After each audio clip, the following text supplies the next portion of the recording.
हरियाणा के मुख्यमंत्री श्रीमान मनोहर लाल खट्टर जी, केंद्र में मंत्रिपरिषद के मेरे साथी श्रीमान विजय गोयल जी, मंचस्थ अन्य सभी गणमान्य अतिथि और मेरे प्यारे नौजवान दोस्तों, आप सभी को 21वें राष्ट्रीय युवा महोत्सव की बहुत बहुत बधाई। समय की कमी की वजह से मैं रोहतक में आप सबके बीच नहीं हूं, लेकिन मैं जो तस्वीरें देख पा रहा हूं उसे लग रहा है कि जैसे आज ये महोत्सव भी 21 वर्ष का युवा हो गया है। देश के अलग अलग कोने से आए मेरे नौजवान साथियों के चेहरे पर इतनी ऊर्जा दिखाई दे रही है, जैसे आज रोहतक में युवा महोत्सव के साथ ही प्रकाश महोत्सव भी मनाया जा रहा है। आज राष्ट्रीय युवा दिवस है। स्वामी विवेकानंद जी की जन्म जयंती में आप सभी के माध्यम से देश के हर नौजवान को इस विशेष दिन की बहुत बहुत शुभकामनाएं देता हूं। स्वामी विवेकानंद इस बात का सबसे उत्तम उदाहरण है कि अल्प अवधि में भी कितना कुछ हासिल किया जा सकता है। उनका जीवन बहुत कम समय का था। स्वामी विवेकानंद युवा शक्ति के असीम प्रेरक है। स्वामी विवेकानंद जी कहते थे, हमारे देश को इस समय आवश्यकता है लोहे की तरह ठोस मांसपेशियां और मजबूत स्नायु होने वाले शरीरों की। आवश्यकता है दृढ़ इच्छा शक्ति संपन्न युवाओं की।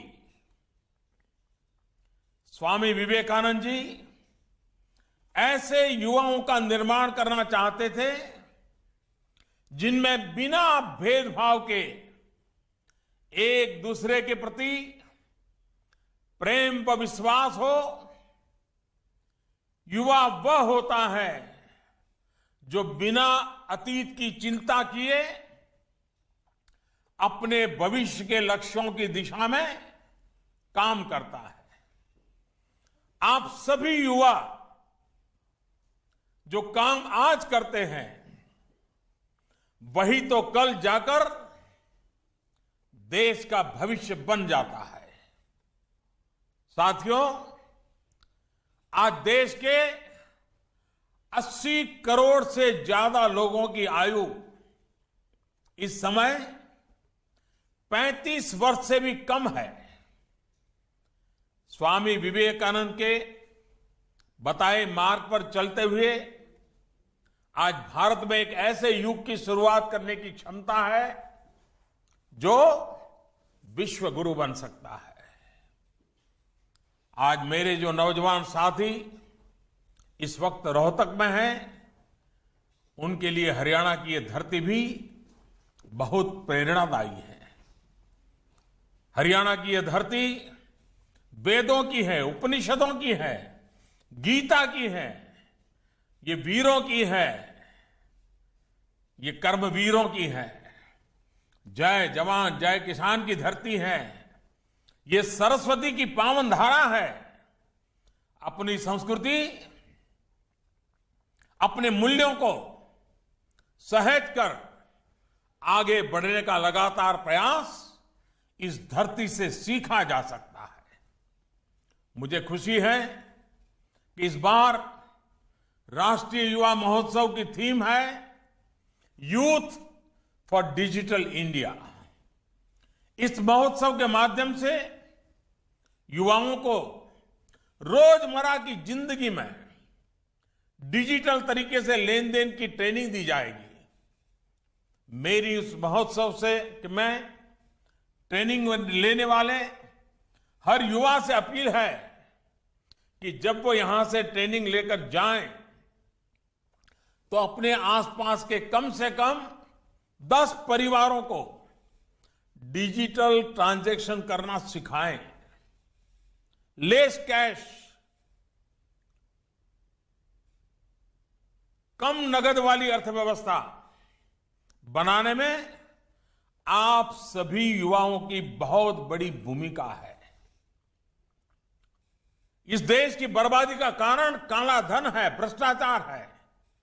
अगर इसे मुक्त कराने की लड़ाई को आगे बढ़ाना है तो आप नौजवान बहुत बड़ा योगदान दे सकते हैं। इस वर्ष राष्ट्रीय युवा महोत्सव का शुभांकर बेटी के रूप में चुना गया है।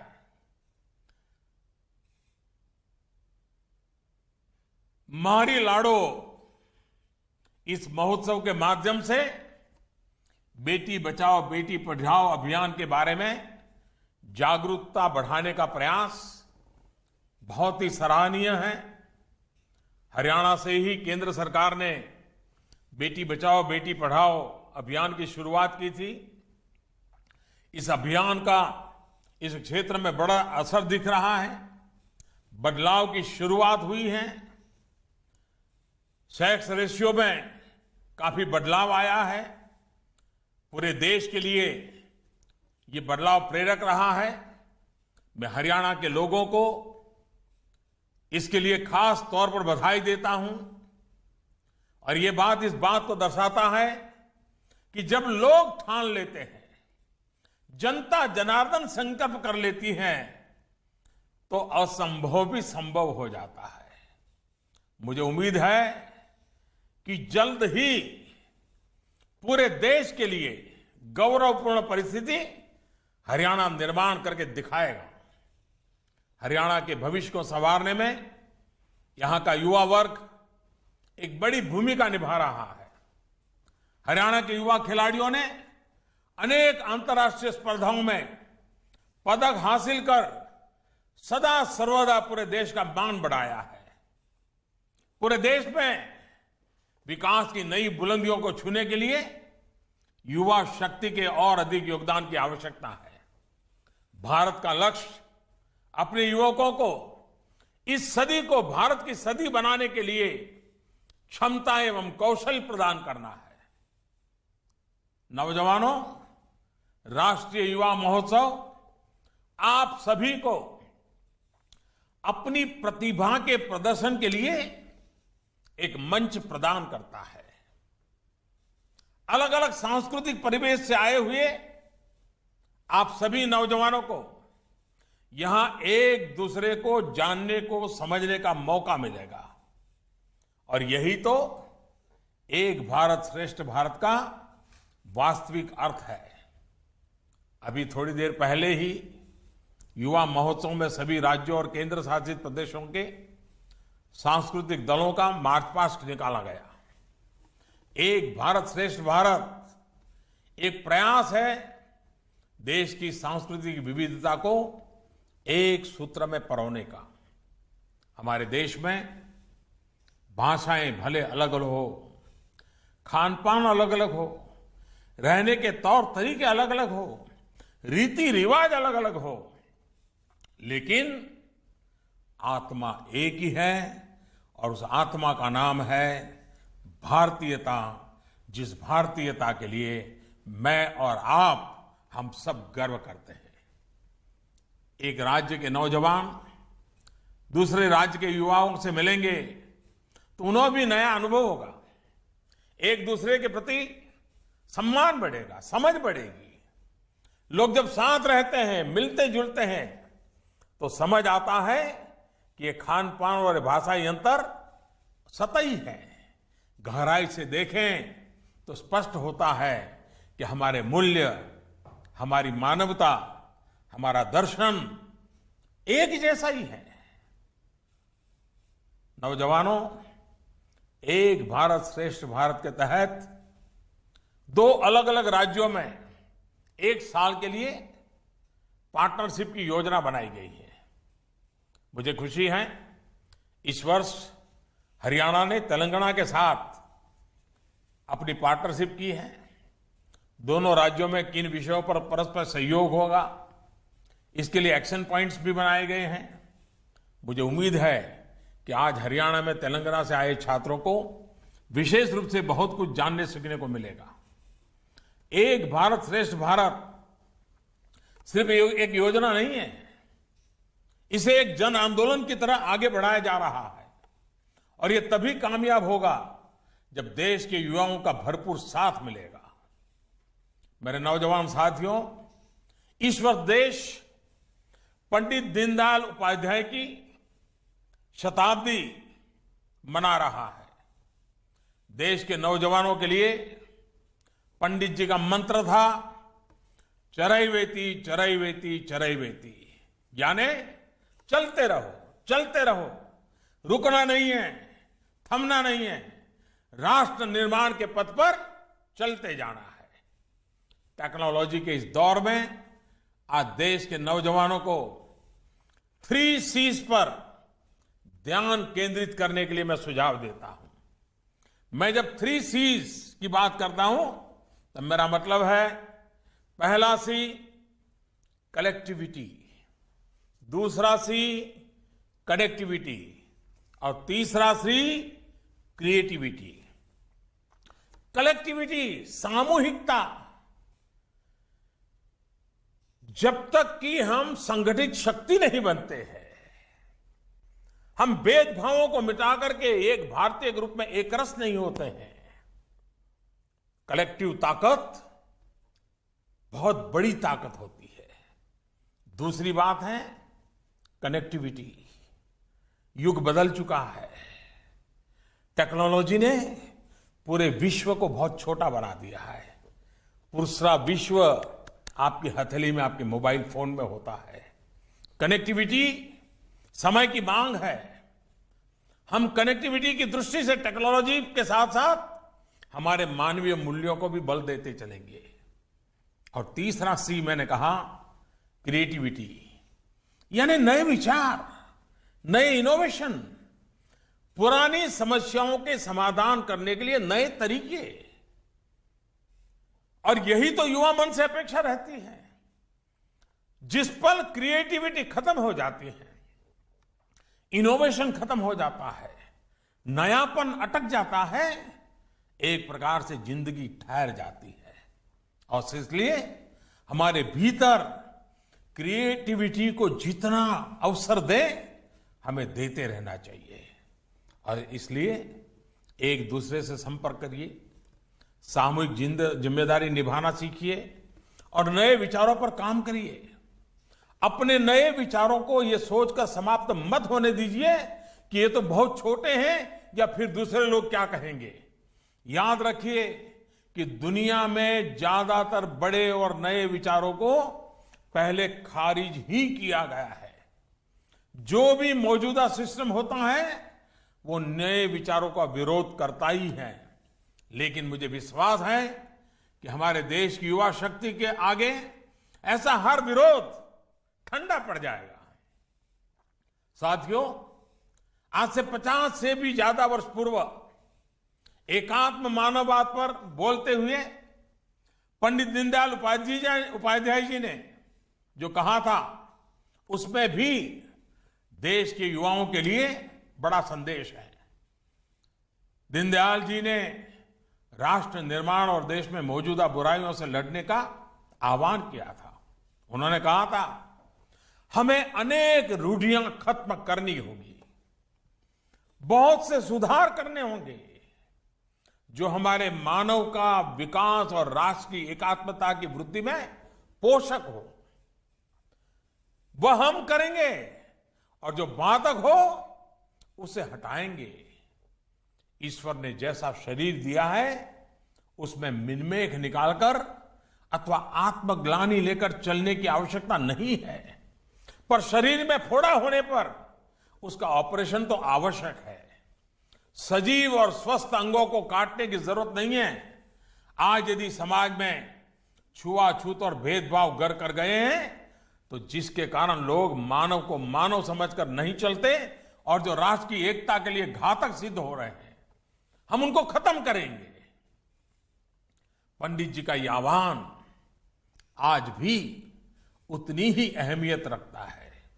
आज भी देश में छुआछूत, ऊंच नीच, भ्रष्टाचार, कालाधन, अशिक्षा, कुपोषण, अंधश्रद्धा, इन सभी बुराइयों को खत्म करने के लिए देश के युवा को अपनी शक्ति झोंकनी होगी। अभी कुछ दिन पहले सरकार ने काले धन और भ्रष्टाचार के खिलाफ बड़ी कार्रवाई की है।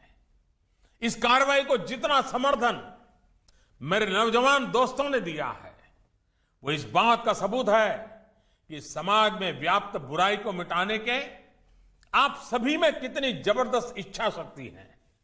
इसलिए जब मैं कहता हूं मेरा देश बदल रहा है, तो उसके पीछे आपके प्रयास होते हैं। देश के अलग अलग हिस्सों में हजारों लाखों नौजवान अपनी अपनी तरह से सामाजिक कुरीतियां और चुनौतियों से लड़ रहे हैं। यही नहीं, वो ऐसे ऐसे नए विचार सामने ला रहे हैं कि मैं उन्हें नमन किए बिना नहीं रह पाता। अभी कुछ दिन पहले मन की बात में मैंने एक बिटिया का जिक्र किया था, जिसने आइडिया दिया कि शादी में मेहमानों को गिफ्ट के तौर पर आम के पेड़ दिए जाएंगे। पर्यावरण को बचाने के लिए कितना अद्भुत तरीका है। इसी तरह एक इलाके में लोग कूड़े के डिब्बों की कमी से बहुत परेशान थे। ऐसे में वहां के नौजवानों ने मिलकर कूड़े के डिब्बों को एडवर्टाइजिंग के साथ जोड़ दिया। अब वहां की सड़कों पर आपको हर जगह कूड़े के डिब्बे नजर आएंगे, जिन पर विज्ञापन भी होगा। अब वहां कूड़े के डिब्बों को डस्टबिन नहीं, एडबिन बोलते हैं। नया शब्द दिया, डस्टबिन से एडबिन। ऐसे भी नौजवान हैं जिन्होंने पिछले महीने रिले फॉर्मेट में सिर्फ 10 दिन में लगभग 6000 किलोमीटर साइकिल चलाकर गोल्डन क्वाड्रिलेटरल चैलेंज को पूरा किया है। इनका सूत्र वाक्य बहुत ही प्रेरक है, बड़ा इंटरेस्टिंग है। उनका सूत्र वाक्य है, follow the rules and India will rule. हमारे देश में ऊर्जा से भरे हुए ऐसे नौजवान हर कोने में उपस्थित है। कोई पहाड़ों से निकलने वाले छोटे झरनों से बिजली बना रहा है, कोई कूड़े से घर निर्माण की चीजें बना रहा है, कोई टेक्नोलॉजी के माध्यम से दूर दराज वाले इलाकों में मेडिकल सुविधा उपलब्ध करा रहा है, कोई सूखाग्रस्त इलाके में किसानों के लिए पानी बचाने के लिए संसाधन जुटा रहा है। ऐसे लाखों युवा राष्ट्र निर्माण के लिए दिन रात एक कर रहे हैं। ऐसे हर ऊर्जावान युवा के लिए मैं स्वामी विवेकानंद जी का संदेश फिर दोहराना चाहूंगा। उठो, जागो और जब तक लक्ष्य की प्राप्ति नहीं होती, रुको मत। उठो का मतलब है शरीर को चैतन्यमय करो, शरीर को ऊर्जावान बनाओ, शरीर को फिट रखो। कई बार ऐसा भी देखा गया है कि लोग उड़ तो जाते हैं लेकिन जागरूक नहीं होते। इस वजह से वो स्थिति का सही आकलन नहीं कर पाते। इसलिए उठने के साथ ही जागरूक होना भी आवश्यक है। जब तक लक्ष्य प्राप्ति ना हो, रुको मत। मैं इस बात में भी बड़ा संदेश है। पहले तो स्पष्ट ध्येय का होना ही बहुत आवश्यक है। जब यही नहीं तय होगा कि जाना कहां है, तो फिर ये कैसे तय हो पाएगा कि किस दिशा की ओर जाने वाली गाड़ी में बैठना है। इसलिए जब तक लक्ष्य तय हो जाए, तो फिर उसकी प्राप्ति के लिए बिना रुके, बिना थके प्रयास करते रहना चाहिए। मेरे दोस्तों, मेरे सामने आप सब देश की बौद्धिक ताकत के तौर पर मौजूद है। आज आवश्यकता है युवाओं की ऊर्जा को रचनात्मक कार्य में लगाने की। आज आवश्यकता है युवाओं को दिग्भ्रमित होने से बचाने की। आज आवश्यकता है युवाओं को नशे और अपराध से दूर रखने की है। आप चिंता में मंथन करके नई राह बनाएं, नई मंजिलें हासिल करें। आपके सामने संभावनाओं का खुला आकाश है। आज आवश्यकता है कि युवा सेवा की बेजोड़ मिसाल बने, उनके चरित्र में ईमानदारी व निष्पक्षता हो, हर चुनौती को सामना करने का जज्बा हो, उन्हें अपनी गौरवशाली विरासत पर गर्व हो, उनका आचरण एवं चरित्र नैतिक मूल्यों पर आधारित हो। इस पर इसलिए जोर दे रहा हूं क्योंकि लक्ष्य पाना जितना मुश्किल है उतना ही आसान लक्ष्य से भटकना होता है। सुखी संपन्न जीवन की आकांक्षा रखना सही है, लेकिन इसी के साथ समाज और देश के प्रति जिम्मेदारी को भी समझना आवश्यक है। मैं आपको 1, 2, 3, 4, 5, 6 यानी 6 चुनौतियों के बारे में बताता हूं जिनसे निपटना बहुत जरूरी है। 1, समाज के प्रति अज्ञान। 2, समाज के प्रति असंवेदना। 3, समाज के प्रति घिसी पिटी सोच। 4, जाति समुदाय के विचार से ऊपर उठने की अक्षमता। 5, माताओं बहनों बेटियों से दुर्व्यवहार। 6, पर्यावरण के प्रति लापरवाही, गैर जिम्मेदार दृष्टिकोण। इन 6 चुनौतियों को आज के नौजवानों को ध्यान में रखना होगा, उन्हें परास्त करने का प्रयास करना होगा। आप जहां भी रहें, जिस भी क्षेत्र में काम करें, वहां इन चुनौतियों के बारे में अवश्य सोचें, उन्हें दूर करने की कोशिश करें। आप सभी युवा टैक्स सेवी हैं। आप सभी युवाओं को ये संदेश जन जन तक पहुंचाना है कि समाज में सकारात्मक परिवर्तन कैसे आ सकता है। आप सभी युवा उन लोगों के जीवन को छूने का प्रयास करें जो वंचित है, शोषित हैं। दूसरों के भविष्य को बेहतर बनाने के लिए आप सभी युवाओं को अपनी ऊर्जा और समय देना है। युवाओं की ताकत, युवाओं की ऊर्जा और युवाओं का जज्बा बदलाव लाने में और भी अधिक कारगर होता है। अब करोड़ों युवा आवाजों को इस देश की आवाज बनकर विकास के कामों को आगे बढ़ा रहा है, मदद कर रहा है। मेरे साथियों, आप सभी नए क्षितिज को छुएं, विकास का नया विजन तैयार करें, नई उपलब्धियां हासिल करें। इसी शुभकामना के साथ आपको राष्ट्रीय युवा दिवस और महोत्सव की बहुत बहुत बधाई देता हूं, बहुत बहुत शुभकामनाएं देता हूं। और स्वामी विवेकानंद जी का पुण्य स्मरण करते हुए, हमारे भीतर की युवा ऊर्जा को लेते हुए, समाज के, राष्ट्र के, परिवार के, गांव के, गरीब के, किसान के भलाई के लिए अपनी जिंदगी का कुछ न कुछ समय उनके लिए खपाने का संकल्प करेंगे।